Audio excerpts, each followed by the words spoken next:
بسم الله الرحمن الرحيم والصلاة والسلام على أشرف المرسلين. إن شاء الله دائما تكونوا بخير وعلى خير والصحة والعافية وتحقيق الأماني للجميع بعون الله. حبايب قلبي، اليوم نتمنى إن شاء الله هذا الفيديو يعجبكم، يعني وتطبقوا فطائر تاع العجلة كما سميتها كما شفتوا في العنوان، يعني فطائر العجلة. وصح فطائر العجلة إكسبرس شباب شابين لذاذ وساهلين، يعني وديرهم في رمشة عين. صدقوني وسمعوا هذه القرمشة، يعني راكم تشوفوا هذا الكروكون، يعني تقرمش يعني وتشطيبي يعني برادة تاي وشربي معها. تحبي ديريها يعني تاكليها وحدها تاني يجوز، يعني ما كنتي محتاره في العشاء او الغداء ديري هاد الفطائر سهله. سمعوا راكم تسمعوا في القرمشه نتاعها، ما بغيتش نزعل الصوت تاع القرمشه باش تسمعوا وتتاكدوا منها.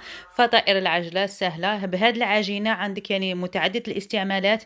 ديري بها الديول، ديري بها الرقاق، وديري بها الفطائر، وديري بها المحاجب، يعني أربعة، واحد في أربعة.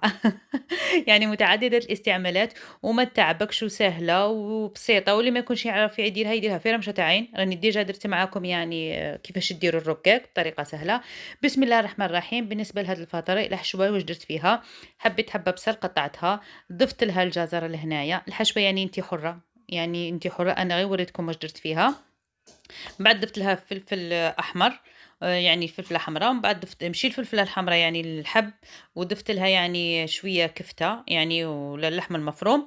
بالنسبه للعجين هنا وخليتها تطيب على جنب وتبرد. المهم حبايب قلبي، بالنسبه للعجينه هنايا واش فيها كما راكم تشوفوا الفرينه او الدقيق الابيض.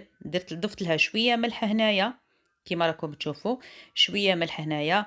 وضفت لها شويه زيت الزيتون، يعني تقريبا يعني هنا درت كاس ونصف فرينة يعني دقيق أبيض. ضفت له يعني ملعقة زيت الزيتون، وراكم تشوفوا النصف تاع الماء هنايا.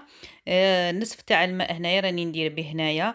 تلم لكم العجينة وبقات لي منه النصف تاع النصف، يعني بقات لي كما نقولوا النصف تاع الكاس تاع الماء، بقى لي منها نصف نتاعه. المهم من العجينة لازم ما تجيش عفوا ما تجيش صلبة وما تجيش لينة، يعني تجي متماسكة وما تدلكيهاش، يعني ما تضطريش انك تدلكيها بزاف، يعني غير قد ما تلميها كما راكم تشوفوا. انا عطيتها تقريبا واحد 3 دقائق ولا هكا لميتها هنايا. تخلوها ترتاح، كل هي المهم الراحة، يعني كل ما ارتاحت كل ما عطاتك النتيجة أسرع وأروع. هيا كما راكم تشوفوا بقى لي نصف تاع الماء هنا نوريكم. بالنسبة للعجينة حبايب قلبي، كل ما ارتاحت كل ما يعني تعطيكم النتيجة أروع. أنا خليتها تقريبا نصف ساعة هنايا في البلاستيك الغذائي. من بعد هنا بعد ما مرت نصف ساعة، ها هي هنايا طلعتها كما راكم تشوفوا حبايب قلبي. غادي نفرخها. قلت لكم كل ما تخلوها ترتاح يعني كل ما تجيكم النتيجة روعة، والعجينة يعني تنفرد معاك وتنحل معاك بكل سهولة. شكلتها على شكل حربوش، قطعتها قطع صغيرة هنا ودهنته بالزيت هنايا. أنا نستعمل زيت الزيتون، دهنتهم بزيت الزيتون لهنايا كما راكم تشوفوا. كل الكور تكوريهم تدهنيهم بزيت الزيتون كامل الكور، ومن بعد هنا تغطيهم بالغطاء البلاستيكي هنايا كما راكم تشوفوا. غادي نوريكم حبايب قلبي هنايا. بالنسبة هنايا راكم تشوفوا هنايا هذا ورق الطبخ، قصيته على شكل دائري، قصيته على حجم المقلاة او حجم اللي راكم تطيبوا فيه.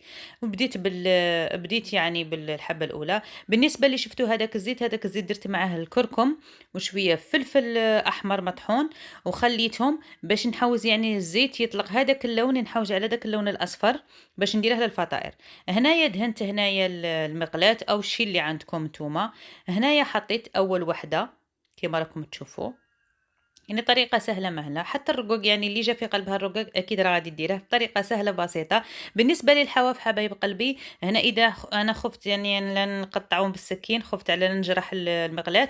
نتوما يعني أحرار تحبوا يعني تقطعوا هنا كما راكم تشوفوا هنايا. أنا درتها على شكل حربوش. الحواف تبقوا تقطعوها تبقوا تخلوها نتوما أحرار.